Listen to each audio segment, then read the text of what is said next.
Entonces, la tecnología ofrece la esperanza de educación a millones de personas.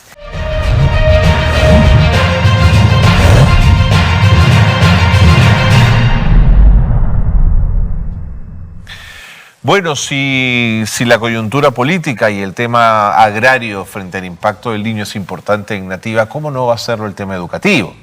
Y además teniendo la posibilidad siempre de conversar con nuestra experta, nuestra asesora educativa en Nativa, Carla Gamberini, con quien siempre es un gusto conversar de estos temas. Carla, ¿cómo estás? ¿Qué tal, Carlos? Bienvenida. Gracias, siempre. Es un gusto estar aquí en estudios, en los nuevos estudios de Nativa.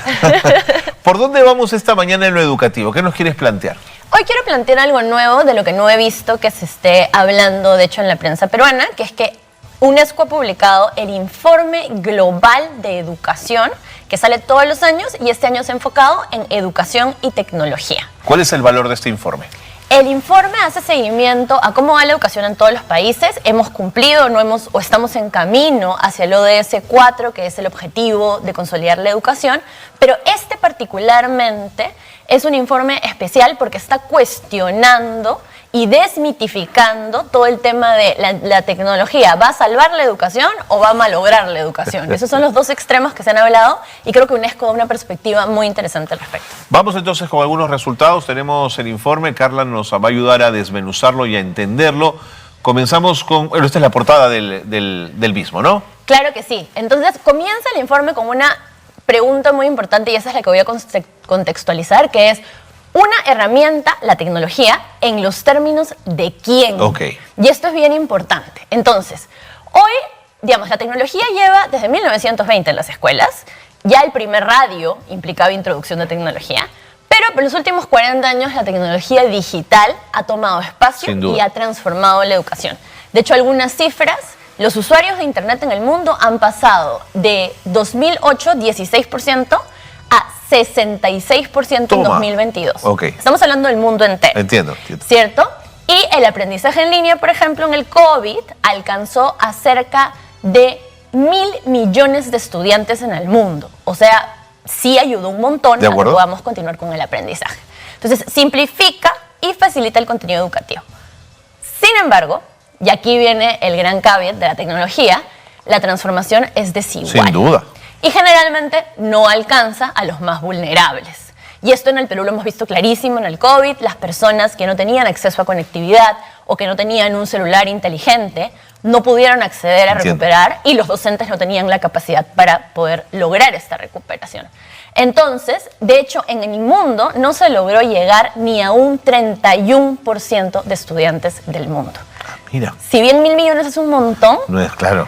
No es ni la mayoría de estudiantes del mundo. Entonces teníamos esto. Pero sin embargo, y esta es la gran pregunta realmente en términos de quién, las grandes empresas y la inteligencia comercial, especialmente los países más ricos como Estados Unidos, Reino Unido, han sacado durante años afirmaciones exageradas, y UNESCO es muy claro en decirlo, que la tecnología va a solucionar la educación y que estos grandes proveedores de contenido son pues los salvadores y que de hecho si es que algo no funciona, se responsabiliza mucho a la escuela o se responsabiliza mucho al gobierno que no implementó bien. Entonces, este es el contexto que estamos viviendo de tecnología. Entonces, frente a esto es la pregunta, ¿seguimos con tecnología? ¿No seguimos con tecnología? Suecia hace poco anunció, dizque un apagón digital en las escuelas, es verdad. Que luego se matizó porque no era realmente un apagón, era revisión del plan.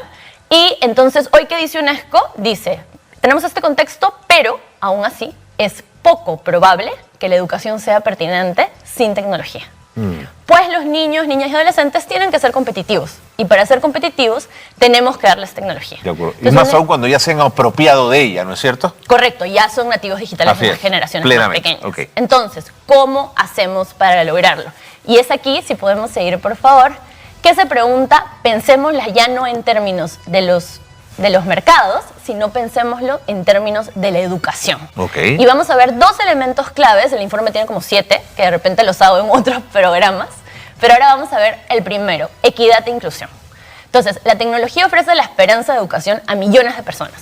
Tenemos plataformas para trabajar educación con discapacidad, tenemos que rompe las barreras lingüísticas porque es mucho más fácil trabajar un material digital en varios idiomas, tenemos que reduce el costo de acceso a educación.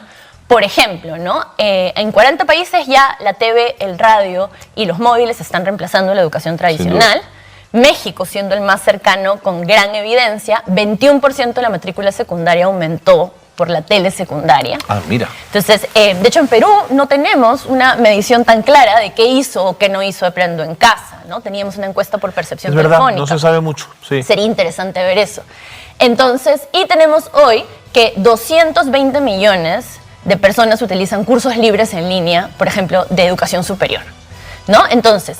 Cada vez hay más oferta también. Y cada vez hay más oferta y es gratuita, y ese es uno de los problemas porque cada vez la oferta es tan grande que no podemos controlar la calidad de la oferta también.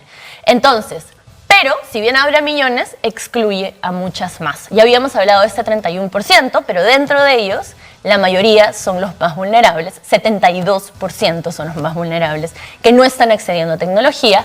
Solo el 40% de escuelas del mundo de primaria tienen internet. Solo el 65% de secundaria tiene internet.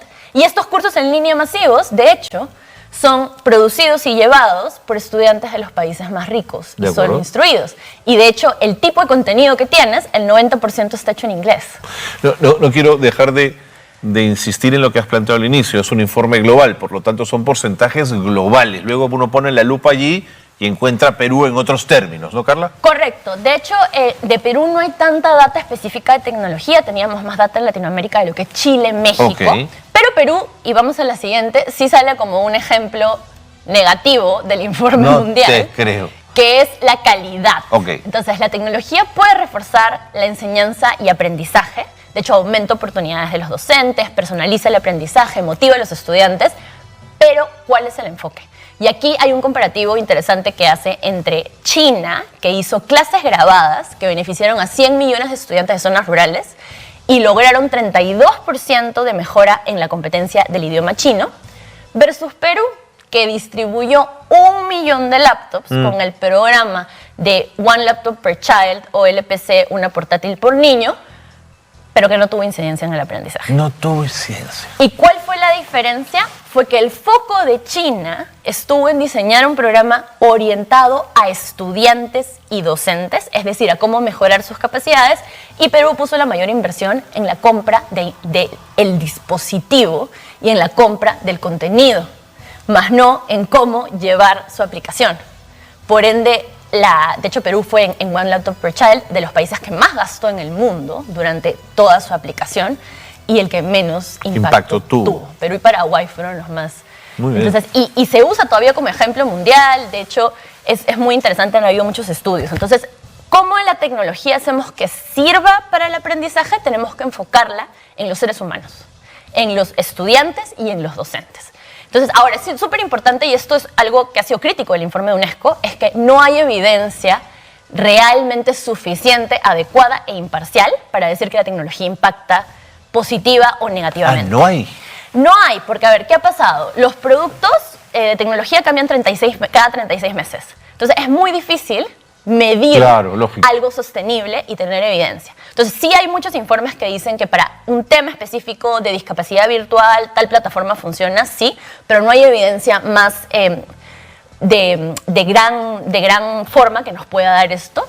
Y además, esto generalmente ha sido medido más en los países ricos y ha sido medido a veces por los mismos proveedores de contenido. Entonces, ahí tenemos una crítica que UNESCO dice hay que destacar. Salió un titular hace poco, que fue lo único que vi, que decía, UNESCO dice que debe prohibirse el uso de los móviles. Y realmente no, eso es una mala lectura del informe. Hay un pequeño efecto negativo estudiado en 14 países que dice que puede ser que los móviles distraigan a los chicos. Pero a eso voy con que no hay estudios concluyentes, entonces hay que seguir estudiando y mirando la evidencia. Y sobre estos dos puntos, ya para terminar, nos quedamos con qué recomendaciones salen para los gobiernos, y estas son relevantes para Perú. A ver. Entonces, y a mí me gusta introducir esta frase de UNESCO, si vamos a la siguiente, por favor. La tecnología debe servir a las personas y que la tecnología en la educación debe satisfacer las necesidades de los estudiantes. No estamos sirviendo a la compra de objetos, no estamos sirviendo o no deberíamos a los proveedores de contenido, y esa es la gran crítica del informe en realidad, deberíamos estar sirviendo a infraestructura, sino a las personas. Entonces, ¿cómo podemos apoyar a los más vulnerables? Tendría que ser la premisa. En Perú, hoy la mayoría de proyectos de tecnología se han concentrado en las zonas urbanas. deberíamos estar viendo cómo, sí, es más costoso llegar por primera vez, pero cómo si se llega con conectividad a las zonas rurales y cómo si nos enfocamos en los más vulnerables, podemos estar cerrando la brecha de aprendizaje, eso es lo primero. Segundo, los objetivos nacionales de conectividad significativa. Poner una antena satelital que te dé 10 megas no te permite conectividad significativa en el sentido de para aprender. Lógico. Tenemos que enfocarnos ahí. Uruguay, por ejemplo, tiene un programa de una alianza entre el proveedor de Internet y el gobierno, de modo que el Internet es gratis para docentes. Ese tipo de cosas deberíamos estar mirando. Y soluciones de acuerdo al contexto. Entonces hay que diagnosticar el contexto, hay que hacer una evaluación de competencias digitales, una evaluación de infraestructura digital y atender de acuerdo a cada contexto. No podemos hablar de fórmulas mágicas que solucionen todo, como la entrega de 1 millón de tablets en pandemia, por ejemplo, que hoy no se están usando. Entonces hay que mirar estos detalles y cierro con esta frase que dice: resulta esencial aprender a vivir tanto con tecnología digital como sin ella.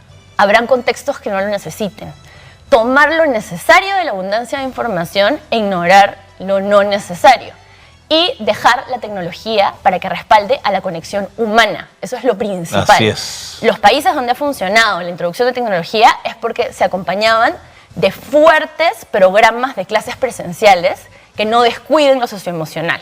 Y que, por ejemplo, la tecnología se use para clases grabadas de tutoría, donde refuerce ciertos conocimientos, pero que se acompañe de un programa sólido presencial. Y eso es lo que el Perú no puede olvidar de aquí.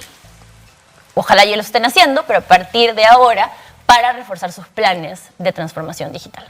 Muy bien. Muchísimas gracias, Carla. Creo que ha sido suficientemente clara y específica. ¿Dónde podemos encontrar este documento? Está de descarga gratis en la web de UNESCO. De hecho, el informe completo de 400 y pico páginas solo está en inglés, pero hay un resumen ya publicado en español que creo que nos dice lo que necesitamos saber ahora. Como política pública, por favor, mírenlo. Descargo el PDF gratuitamente y está ahí el resumen. Correcto. Gracias nuevamente, Carla. Siempre es un gusto conversar contigo.